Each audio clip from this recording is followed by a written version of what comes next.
welcome and welcome back to the channel, where today's video has been chosen by you guys. I put out a poll on my social media asking for help on who I should draw for the color wheel challenge because I really wanted to hop on the trend after Art Fight ended, but I couldn't choose between Danganronpa or webcomics when it came to who my 8 color coordinated characters would be. You guys came through and webcomics won by an overwhelming majority, so now I'm here to get the people what they want. Wait, hold on. What's the date on that say? 2023?! What?! Yeah, I meant to start this last August, but I needed to recover from my art fight hangover, then before I knew it, I had to start working on my video for the 𝚘𝚘𝚎's anniversary, and I think you get the idea. Without any further ado, let's start! One thing I wanted to point out as we get started, these are all webcomics that I've read, and I tend to gravitate towards the lesser known series over what's the most popular, so hopefully this video can introduce you to some new stories and creators. Alright, we're going in rainbow order, starting with the red section of the color wheel, and our first character will be 𝚤𝚘𝚎𝚑 from Postcards in Braille by 𝚘𝚘𝚎𝚑. The synopsis for the comic is as follows. Postcards in Braille is a comic about a group of friends stepping into adulthood in a world not too different from our own. Oh, and 2 of these friends are dating, and one of them is blind. Now, when I was putting together this list of characters, I was so torn over whether I wanted to draw 𝚤𝚘𝚎 or Paris from The Dummy's Dummy, but my overwhelming love of Postcards in Braille ended up winning. Also, I hope this doesn't come off as a knock against The Dummy's Dummy. Both of these are fantastic webcomics.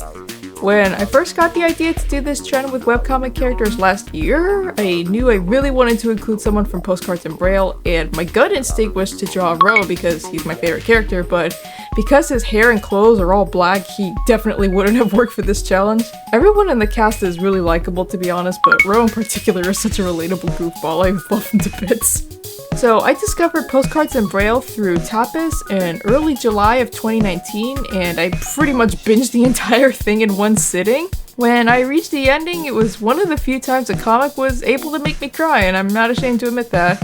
I have a very distinct memory of something that happened within the same week, if not the same day, of me finishing the webcomic, where I was sitting in the drive-thru at Wendy's one night and taking a bunch of notes on my phone about all the ways the comic had inspired me. So yeah, I absolutely love Postcards in Braille, and I know a lot of people do too. There were some reblogs I got from people who were very happy to see 𝚤𝚘𝚎𝚑 once again. It was so wholesome.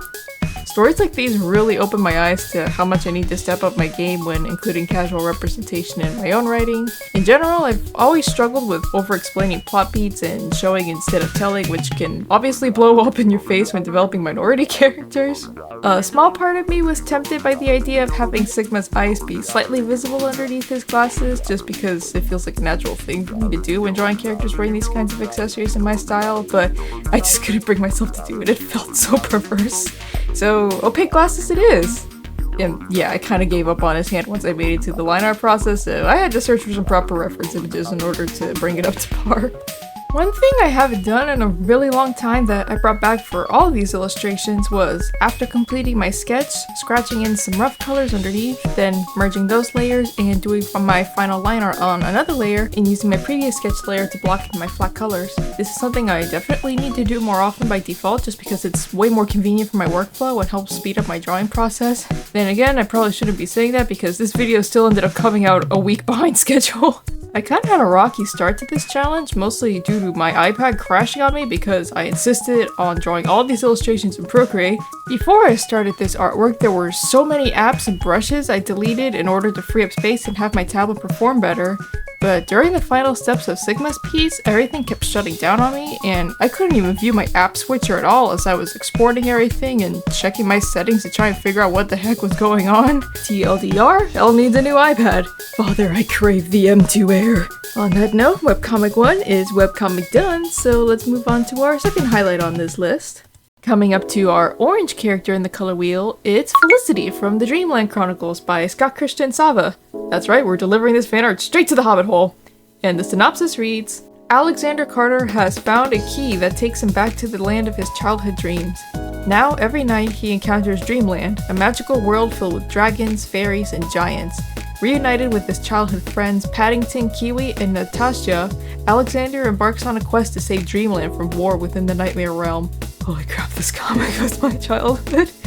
Way back when I was just a little bitty thing, Free Comic Book Day was basically a national holiday for me, and one year when I was 10, I went to my local shop and got my hands on the Kids Love Comics Comic Book Diner special, which, as you can see, has been very well loved over the decades. It included samples of a bunch of comics from different creators, which became my first introduction to the Dreamland Chronicles, and like many other readers, I was captivated by the CGI used for all of the artwork. It really did feel like something out of a movie. I know the graphics can look creaky by 2024 standards, but considering how small the creative team was for this webcomic and the fact that it launched in the very first week of 2006, I don't think that's anything to sneeze at. However, 13 years into the comic's run, it was necessary to switch to 2D artwork just to get the last 2 chapters done, but honestly, I don't think the change feels abrupt or jarring at all because it just happens to take place at a crucial part in the story, which I dare not spoil for you because it's a great plot twist, but the timing of the art change couldn't have been more appropriate in my opinion, and in a way reinforces that baton pass even more through visual storytelling. I know there were plans to go back and redraw all the pages in the new 2D art style, but I don't know if that's still going on anymore. Although, given that the story ran for over 20 chapters across 2,300 pages, understandable. I haven't seen all of Scott's other works, but I'm a big fan of his movie Animal Crackers, which I highly recommend you watch if you haven't already. It has one of Gilbert Gottfried's last roles, and it was in development hell for so long that it actually predates A Quiet Place as John Krasinski and Emily Blunt's first movie together as a couple. All that to say, I haven't encountered a creation from Scott that I didn't like. I think he's a very creative and dedicated artist, and I also just like him as a person too. As someone who also struggles from social anxiety and has been infantilized by others because of it, it's very reassuring and comforting to see a grown man talk about his struggles with these same experiences so transparently, and it makes me feel less like an abnormality in this world. Once again, hands continue to be my worst enemy in this drawing, even with the help of reference photos, which is a devastating blow for me because I'm a sicko who actually enjoys drawing hands. I think I was just off my game in general because for some reason Felicity's hair was being a pain too. Like, her hairstyle is so simple, but when I was looking at her references, I was just totally incapable of comprehending how to draw it. At least I didn't have any crashing issues with my iPad from this piece going forward, so I guess my tablet just didn't have enough time to catch up once I started using Procreate after I already reduced my app library to a skeleton crew. Of course, all of this could have been avoided if I just drew on my desktop instead, but I was feeling lazy and wanted Procreate's convenience factor in that moment. For the color wheel's yellow character, we have Victor from The Pirate Checklist by Golly G Dash, whose name I keep having to fix in my script because my brain insists on calling him Vincent for some reason. And the synopsis for this one goes, pirates have given up on sailing the ocean in favor of soaring the skies, and 𝚘𝚘𝚜 has finally set out to achieve her dream of becoming one of them. Except she's doing it all wrong. To help her along, an unlikely ally provides a checklist of everything a good pirate needs. However, when 𝚘𝚜𝚜 catches the attention of the most infamous of pirates seeking to take advantage of her naivete, will she stick to her list, or succumb to the worst of influences? Of all the comics I included in this lineup, this is the one I discovered the most recently, like literally less than a month ago. So, story time. One of the artists I follow on Artfight did an attack on the creator's OCs. I really liked her character's design, so I went on her profile page to check out her other stuff, and it was love at first sight. Then when I found out she had an ongoing webcomic, I pretty much binged it all in a single night. Reading the Pirate Checklist makes me feel like a young whippersnapper watching Gravity Falls for the first time all over again, and the art style in general, low-key, gives me a lot of UPA nostalgia, so this webcomic really helps me get in touch with my younger self. And I'm really excited for the creator's upcoming project, In the Cracks. It looks so cool. After I got caught up on the Pirate Checklist, I knew I really wanted to include it in this lineup because there's such a wide array of species amongst the cast, and all of them have great designs and shape language, especially the female characters, and it was kind of a toss-up over whether or not I wanted to draw Victor or Gale for this part of the color wheel. Not only does reading this comic inspire me as a character designer, but for this challenge it pushed me to try drawing one of the characters in my own style and get used to drawing different shapes than what I'm used to, and hopefully still have it looking like the original character in the end. There are a lot of really great characters in this comic, but Victor is definitely my favorite just because he's such a big mood. This guy just needs a nap and some ibuprofen. Honorable mentions go to Gruff, Klepto, and Sam. Especially Sam, he's absolutely precious and he doesn't know I would die for him. So basically, all my favorite characters are the only sane ones in the crew, plus the unhinged chaos monger. Yeah, that sounds about right. With that, all the warm color characters are done, so let's move on to our cool spectrum characters. I'm resisting the urge to make a tired living on a prayer joke, but seriously, we're at the halfway point of this challenge already, and our green character is none other than Peridot from Cucumber Quest by GGDG. Yes, that is the canonical pronunciation of her name. Do not call her Peridot, she will sue you! Anyway, the synopsis says, what happens when an evil queen gets her hands on an ancient force of destruction? World domination, obviously. The 7 kingdoms of Dreamside need a legendary hero. Instead, they'll have to settle for Cucumber, a nerdy magician who just wants to go to school. As destiny would have it, he and his way more heroic sister Almond must now seek the Dream Sword, the only weapon powerful enough to defeat Queen Cordelia's Nightmare Knight. Can these bunny siblings really save the world in its darkest hour? Sure, why not? So, I'm just gonna come right out and say it, I missed this webcomic more than anything, you guys have no idea. It may just be my favorite webcomic, period, not just on this list, and I'm still going through the 5 stages of grief about it being on a hiatus. I've been a fan of this artist's work for a really long time, and if you grew up watching those Persona 4 comic dubs like I did, then so have you. In my opinion, Cucumber Quest does for sword and sorcery JRPGs what Ouran High School Host Club did for shoujo romance manga, as both do a really good job of parodying a genre while still being part of that genre in its own right. The author has a knack for poking holes into certain tropes and getting funny to come out, but the story is also played straight and there's some genuinely high stakes moments, so in that way it feels reminiscent of Undertale and Earthbound in the best way possible. Also, the art is stunningly gorgeous. I could stare at each panel forever. The lighting effects look absolutely magical, and I love how each area the characters travel to has a distinct color scheme and rendering style. It's so dreamlike and gives every location an unforgettable visual identity. For these first 3 pieces, I was struggling a lot throughout the drawing process. Like with Sigma and Felicity, their sketches were giving me such a hard time, whereas with Victor, his sketch came together pretty easily by comparison, but the shading was putting up a lot of a challenge. However, by the time I got to Peridot, I felt like I was beginning to hit my stride, and every part of her process came together really easily, despite there being some parts of her design that I wasn't used to drawing compared to Sigma, Felicity, and Victor. I got the next character immediately after Peridot started and finished right after her on the same day, and they ended up taking the least amount of time out of all the characters I drew here. Speaking of which, it's time to move on to character number 5. What do you call this next color exactly? Light blue? Cyan? Anyway, the character for this spot is Tony from Soara Academy by Atisu Muffin. As for the synopsis, we've got a dramedy full of birdie-full romance, rivalry, and yes, bird puns. Welcome to a world where humans have bird characteristics. Follow Tony, an ostentatious avian, as he enters the school of his dreams, Soara Academy. Born with a rare trait, he finds himself being avoided by his peers, but that alone won't stop him from finding true friendship and joining a flock. I'm sorry, but the name Tony has been ruined for me because I just associate it with Tony from Wolf of Power, and also Italian food in general. Now I'm hungry. What I find really interesting about this comic is how much it's rooted in real life, as most of the characters are actually anthropomorphized versions of the author's pet budgies. There are some more autobiographical comics the creator has made about her experiences as a bird owner, which you can read in the form of A Budgie's Life and its equal, The Millet Club. Only The Millet Club is available to read for free on Webtoon, but you can buy physical copies of A Budgie's Life's first volume through her Studio Millet card link, and if you become a member of her Muffin Girl Patreon page, you can join the beta reading group for the second volume onward, and there will be at least 8 volumes in total.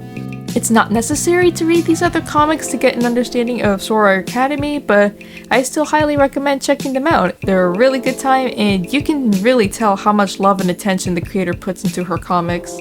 Unfortunately, I haven't had the opportunity to read her other comic series, Witches and Wine, but I really need and want to.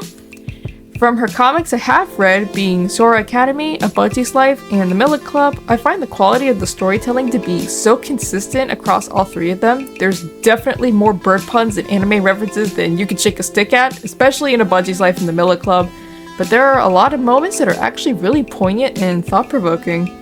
The art is a perfect match for the comics. It's a very light watercolor style, and the birds are all drawn as unfathomably chunky blobs, which fits the sillier moments of the stories as well, but also lends itself really well towards the more abstract scenes that convey the deeper meanings of more serious parts of the narrative. The artwork itself, it's so beautiful and has only continued to improve over time. It really makes all of these comics such a cozy and whimsical reading experience. That's it for the light blue section of the color wheel, so let's move on to a slightly darker shade now.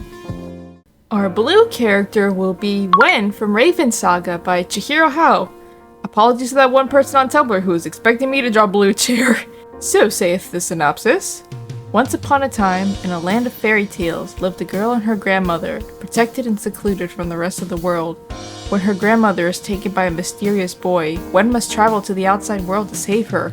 But the world isn't as magical as she once thought, and danger lurks around every corner. With the help of her friends, will Wen be able to solve the mystery of the boy with the ravens? And more importantly, will she be able to solve the mystery of her past? Also, I know this design isn't super accurate, but it's the one that she's depicted in the most. If you know, you know. This webcomic, you guys. This webcomic, you guys! What else is there for me to say other than it's literally perfect and I really hope it gets a print release sometime in the future. The story is written and told so well, especially because every episode ends on a devastating cliffhanger. The characters are all adorable and written so realistically. You can't read this webcomic and not fall in love with Wen and Corliss. It's just not possible. I think 𝚘𝚎𝚑 is one of the few people on this earth who really understands what true love is, and I've never seen a will they won't they relationship be written well until Raven Saga. It's like you really want them to be a couple in the end, but at the same time they have so much compatibility and mutual respect for one another that it would be just as satisfying to have them be entirely platonic at the end of the story. By the way, Snow is such a great audience surrogate character. 𝚘𝚎𝚑 has a very strong grasp of what the readers and shippers want. That being said, you can't make me choose one character as my favorite. You just can't. You don't have the right. Before Raven Saga began, there was another manga 𝚘𝚎𝚑 created called The Other Day I Met a Bear, which is loosely adapted by Goldilocks, and the amount of attention to detail she adds in these fairy tale adaptations, while also adding her own unique touches, makes her stories so much fun to read. It's available to read in both English and Japanese on her Pixiv account, so make sure to check it out if you haven't already. Of course, 𝚘𝚎𝚑's art is absolutely beautiful. Of all the creators whose characters I featured in this video, her style is probably the most traditionally anime, but it's still so unique and unmistakably hers.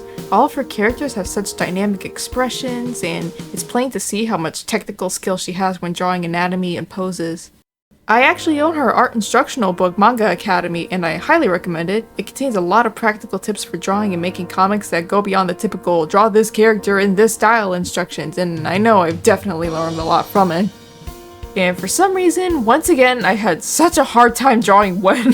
She took way longer to finish than she should have. I thought maybe my struggles with Sigma, Felicity, and Victor were a fluke since they're a little different from what I normally draw, but Wen's design and pose aren't that complicated or outside my comfort zone, so I don't understand why she wasn't letting me draw her. Even after all the extensive tweaking and adjusting I did, she still turned out to be my least favorite of the whole lineup, which is so sad because of how much I adore Raven Saga. I'm so sorry, Wen, you deserve better. I think I was able to save her a little bit in the end, but she feels pretty stiff compared to my mental image of how I wanted her piece to turn out. Looking back at my footage, I noticed that I made her sketch the smallest out of everyone I drew in this video. Whenever I draw digitally, I like to zoom in really tightly on my canvas when doing my thumbnails. It's just easier and more comfortable for me to work at a smaller size for my first step and then blow that sketch up when it's time to clean it up, but I think this time I was zoomed in way too much and it resulted in me having such a hard time trying to work on the second sketch pass and line art. On the flip side, I'm really happy with how the rendering turned out. I feel like the colors really came together to make the final result look more harmonious. It really feels like she's outside in a bright early morning, so I can't be too mad about how the finished illustration turned out. And with that, Wen is complete. I promise our last two characters won't be animal themed. I just happened to choose to draw 5 animal related characters in a row for this challenge. Oops. Now it's time for my favorite color, purple, and the character for the purple spot is Cadet Plum from Star Ranger's Magical Space Cadet Squad by Kagura-kun. The synopsis reads,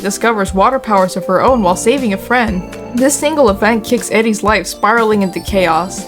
She begins to discover secrets of a magical girls' school right in her neighborhood, and even gets caught up battling real-life yokai alongside real-life magical girls. So this webcomic is pretty unique compared to all the other ones in this video because the creator is actually a friend of mine. I want to make it clear that I'm not including their webcomic in this lineup to try and curry favor with them or anything. They have no idea I'm making this video. I just really wanted to give them a shout out because I'm a big fan of their work. You guys know how much I love retro anime art styles, and not only do I feel that Kagura's art style is one of the more authentic replications of that aesthetic, but it also makes the webcomic feel more immersive since it takes place in 1996. There's a lot of elements in this comic that I really like. Obviously there's magical girls, and the combination of traditional superhero elements with the tokusatsu genre is also refreshing to see. Plus I'm such a sucker for the superhero and magical school trope. From an aesthetic point of view, I'm absolutely obsessed with the retro features designs of the cadets' costumes.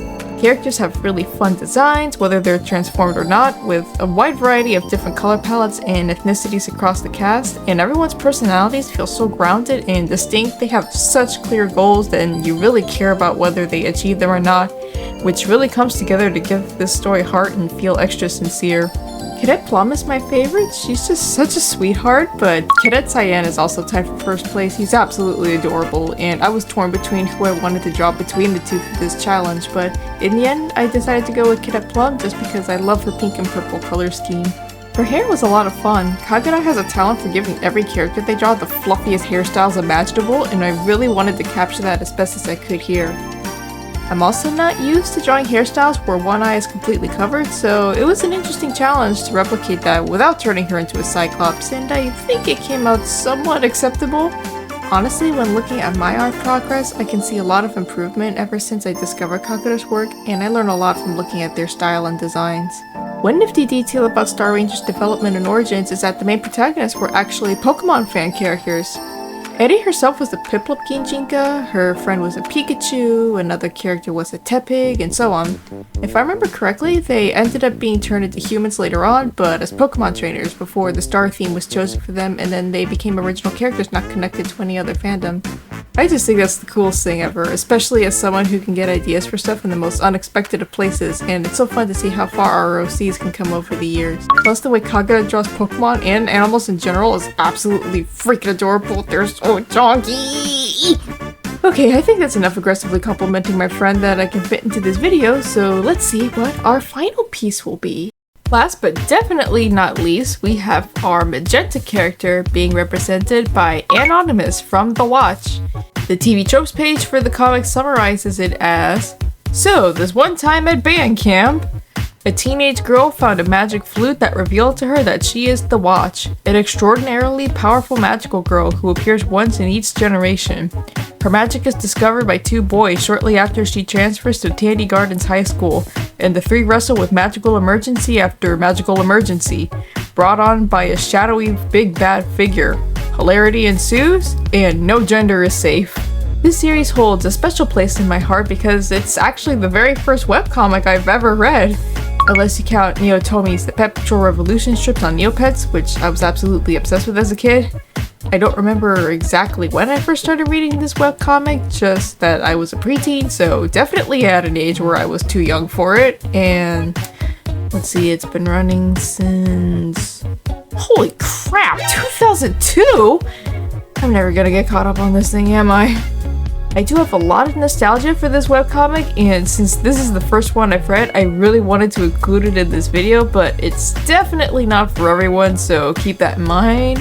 I haven't had the best luck trying to find official information for this series outside of comic updates, but from what I've seen in passing, it was successful enough to be made into at least one video game, so that's pretty interesting.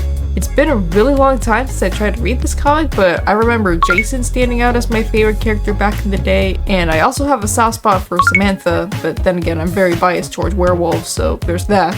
Since the Wotch is the oldest comic in this video, I intentionally wanted to play up the old school anime qualities of my art even more with a splash of Ken Sugimori influence. I was also tempted to reinterpret her bangs in that hair vent kind of style you see in a lot of anime from the early 2000s, but I think if I did that, she would end up looking too different from the original source material. Honestly, I don't know if this lineup is cohesive at all. You guys are gonna have to tell me whether these characters look like they were drawn by the same person. I was doubting myself a lot during Sigma's piece over whether or not I was abandoning my own style in favor of how he's officially drawn.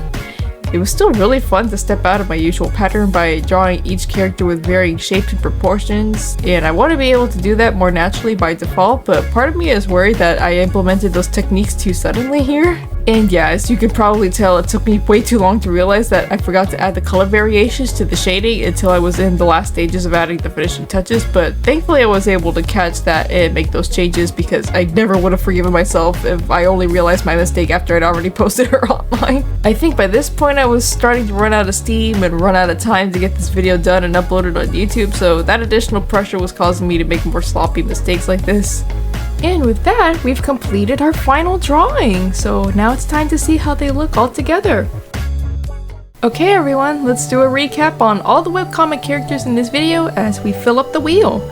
Red is Sigma from Postcards and Braille, orange is Felicity from the Dreamland Chronicles, yellow is Victor from the Pirate Checklist, green is Perdo from Cucumber Quest, light blue is Tony from Soara Academy, blue is Wen from Raven Saga, purple is Cadet Plum from Star Ranger's Magical Space Cadet Squad, and magenta is Anonymous from The Wotch. I'm so glad I finally completed this challenge, and it's so satisfying to see the color wheel be completely filled up like this. If you were to do this trend yourself, what webcomic characters would you add? I really appreciate your patience after it took me so long to get around to finishing this little project, and now it's time for this video to shut down. Make sure to give Boba Cat some pats, snacks, and playtime before you log out, and head to the description of this video to find links for every other corner of cyberspace I'm on, and links for all the artists I've mentioned in this video as well. Thanks for letting me chat with you, and until next time, go read some webcomics!